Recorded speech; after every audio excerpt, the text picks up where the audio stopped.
If extraterrestrials were discovered, what would the world become like? The answer is, website servers crashing and stock markets collapsing. You might ask, what do stocks and websites have to do with aliens? Normally, shouldn't the world fall into global celebration? This time, you're absolutely right. It definitely would. The keyword aliens would overwhelm global website servers in an extremely short time, causing them to crash. After a brief period of collective madness, financial markets would be hit by frenzied sell-offs, triggering a collapse. You might think this sounds exaggerated. Even today, many people still think aliens belong to science fiction. But within the scientific community, there has long been a consensus. The existence of extraterrestrial life is almost inevitable. The Milky Way contains about 250 billion stars. Even if the probability of intelligent life emerging were as low as 1 in 10 billion, there should still be hundreds of civilizations in our galaxy alone. And inside the US Capitol, there have already been 2 public congressional hearings discussing UAPs. Although these hearings have not yet confirmed the existence of extraterrestrial life, they have pushed the search for aliens from urban legend directly onto the official scientific agendas of governments around the world. Now think back to Stephen Hawking's warning before his death. Do not answer. Do not answer. Do not answer. What exactly was he afraid of? What he feared may not have been the little green men we imagine, but a form of existence completely beyond our ability to comprehend. Hello, Earthlings. Today, let's conduct a thought experiment. Suppose that in the very next second, China's fast telescope and the United States SETI program simultaneously receive a signal from 1,200 light-years away, a signal with clear structure and patterns, and 100% impossible to explain by any natural phenomenon. What would our world immediately become? I'll tell you, it would be far more than a simple global celebration. This would be a civilization-scale tsunami, sweeping through science, religion, politics, and the inner world of every individual. And this is not idle fantasy. It is a projection built upon theoretical frameworks recognized by mainstream science, research conclusions from authoritative institutions, and the academic viewpoints of top scientists. Let's divide it into 3 seismic levels. The first seismic level is global disorder. From day 1 to day 7, when the news is announced, the world will fall into celebration. But that celebration may not last even 24 hours, because immediately afterward, one of the systems we rely on to survive will collapse first. The global financial markets. All economic forecasting models built by humanity would become invalid at that very moment. Stock markets, futures, and foreign exchange markets would experience the most terrifying circuit breakers in history. The numbers representing wealth in your account could undergo violent fluctuations beyond imagination in an extremely short time, or even face complete restructuring. Why would this happen? Knowing that we are not alone in the universe, shouldn't that make us happy? Then imagine this: you are a fund manager. All of your investment models are built on one premise: that humans are the only intelligent species on Earth. Suddenly, an alien variable slams into the system. All models instantly become obsolete. The result is that US stocks, European markets, global equities, foreign exchange, and futures would face the most horrific chain reaction of circuit breakers ever recorded. Your wealth, the numbers in your account, could turn into an abstract symbol overnight. And this is only the beginning. So what would governments do first? The answer is definitely not popping champagne to celebrate. They would immediately activate the highest level planetary defense protocols. All nuclear powers would instantly enter maximum combat readiness. Those strategic deterrent forces hidden deep in mountains and oceans would move into an unprecedented state of alert. Would they be preparing to fight aliens? Not necessarily. This is more like a dark forest-style deterrence. Imagine a dorm room. Several students inside are holding guns. Suddenly, footsteps from an unknown creature are heard outside the door.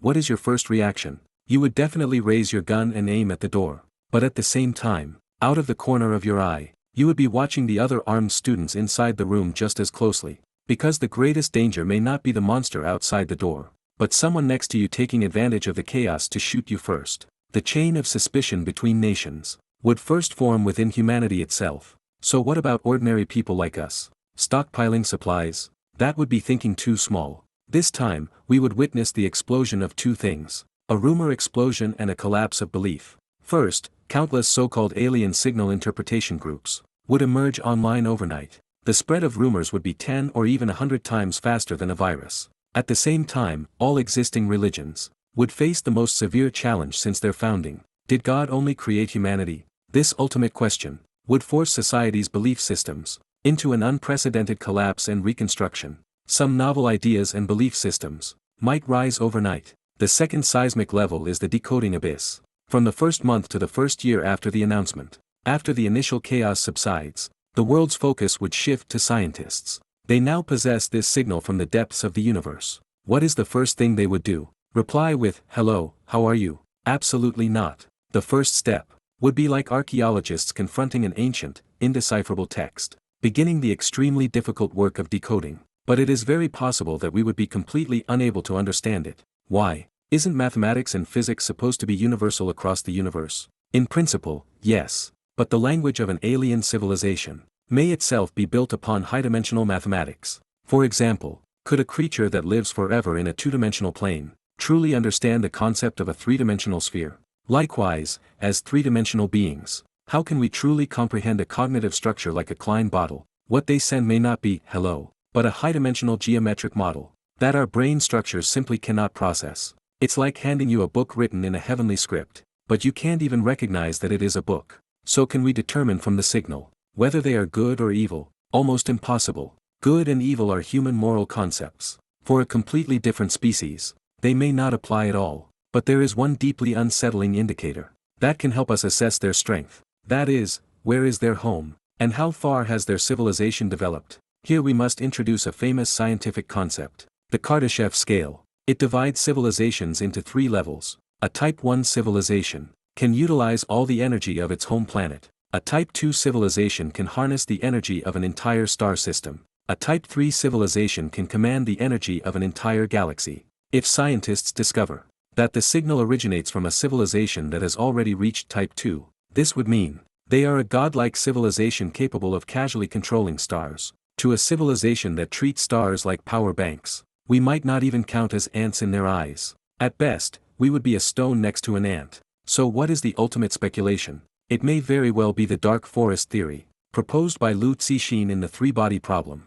Although this concept comes from science fiction, its core, a cold-blooded deduction based on game theory and cosmological principles, has sparked widespread reflection and discussion within the scientific community. Imagine this. The universe is a pitch-black forest. Every civilization is an armed hunter. He must move through the forest like a ghost, because he knows the forest is full of other hunters just like him. If he discovers another form of life, there is only one thing he can do: destroy it. Why must he shoot? Why can't they be friends? The answer is chilling. No. Because of 2 axioms of cosmic sociology. First, survival is the primary need of civilization. Second, civilizations continuously grow and expand, but the total amount of matter in the universe remains constant. Then add 2 deadly catalysts. The first is the chain of suspicion. I cannot determine whether you are good or evil. You cannot determine whether I am. And you cannot determine what I think you think. An infinite loop.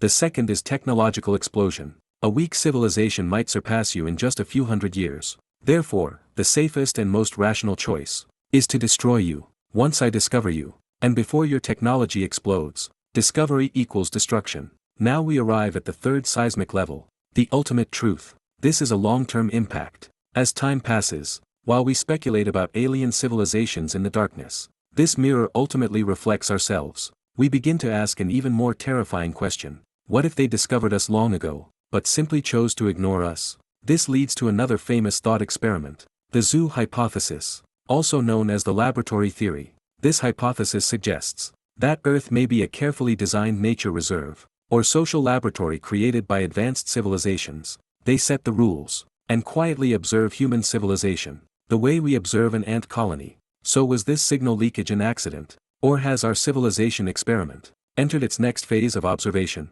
Now that extraterrestrial life has been discovered, would humanity unite? In the short term, under external threat, there may be a fragile, terror-based balance of unity, but in the long run, what is more likely to happen is an ultimate division rooted in civilization survival strategies. The world may split into 2 major camps, the responders and the silent ones. The optimistic responders would believe this is humanity's opportunity for a civilizational leap, and that we must establish contact with extraterrestrial civilizations at any cost. The silent ones, on the other hand, would firmly demand global silence, and might even regard any attempt to reply as a betrayal of all humanity, advocating the most extreme measures to stop it. This would be the most fundamental ideological war in human history. The final question: what is the most practical impact of all this on your life and mine? The answer may be twofold. a technological explosion and existential nihilism. On one hand, if the signal truly contains physical knowledge far beyond our understanding, it could trigger an unprecedented technological revolution.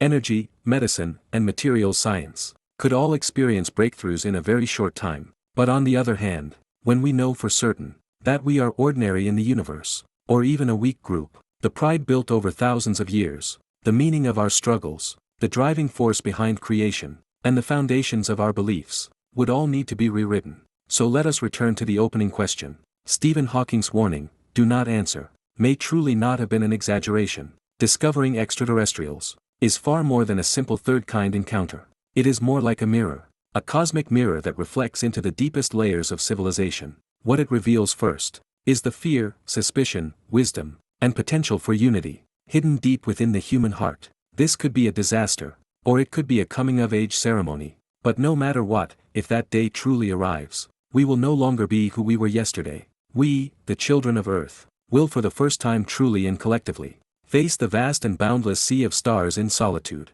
And before that day comes, please cherish every second of this era in which we still believe we are unique in the universe. Alright, the ultimate question is now yours. If the button were in your hands, would you choose to actively respond, or remain silent forever? Write your choice and your reasons in the comments section.